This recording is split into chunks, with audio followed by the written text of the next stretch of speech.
Magandang hapon sa ating lahat guys. Naway nasa mabuting kalagayan tayong lahat. Malayo sa anumang sakuna sa kanya-kanya nating buhay, no? Mag-iingat po tayo sa lahat ng oras.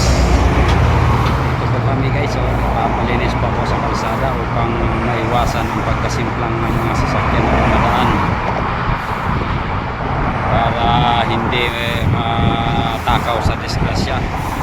Kaya yan, pinapapawalisan natin yung kalsada guys, parang dumaan man kayo dito sa aming kinaroroonan ay ligtas ang inyong sasakyan dumaan sa kalsada ng aming ginagalawan, no? Ayan. Sana nasa maayos tayo ang kalagayan. Salamat guys. Yan guys, so yan kami guys, ginagawa namin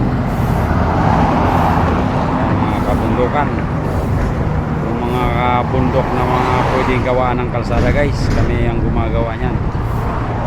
Yan, mga tulay tulad nito ang ginagawa namin, tulay. Tulay yan. Kaya ngayon ano na tayo, yan o, yan. Kailangan natin linisan ang ating ginagawa at galawan sa maayos at ligtas at malayo sa anumang kapamakan.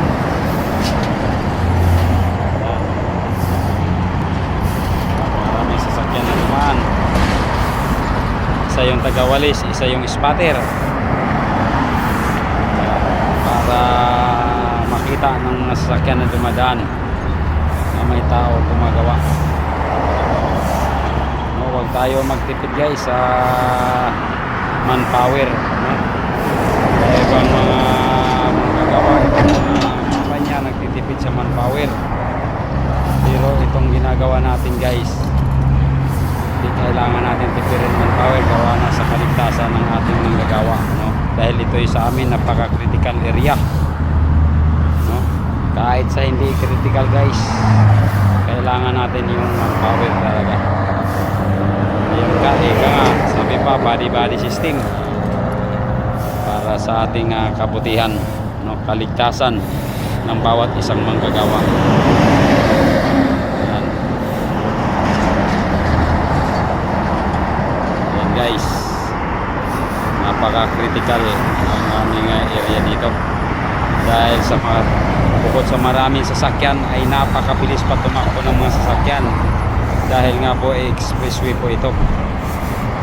Kaya minabuti natin na mayroong taga sinyas sa kanila para malayo ang kapamakan natin. So guys, maraming salamat, at naway kung dumaan ang video ito sa inyong mga wall, naway huwag nyo kalimutan i-follow at i-share ang video. Inaano po namin na malaking utang na loob sa inyong pagtulong sa amin. Dahil sa ganung paraan, malaking tulong na po sa amin yan ng mga content creator dito sa larangan ni Mita. So maraming salamat sa muli. Magandang hapon.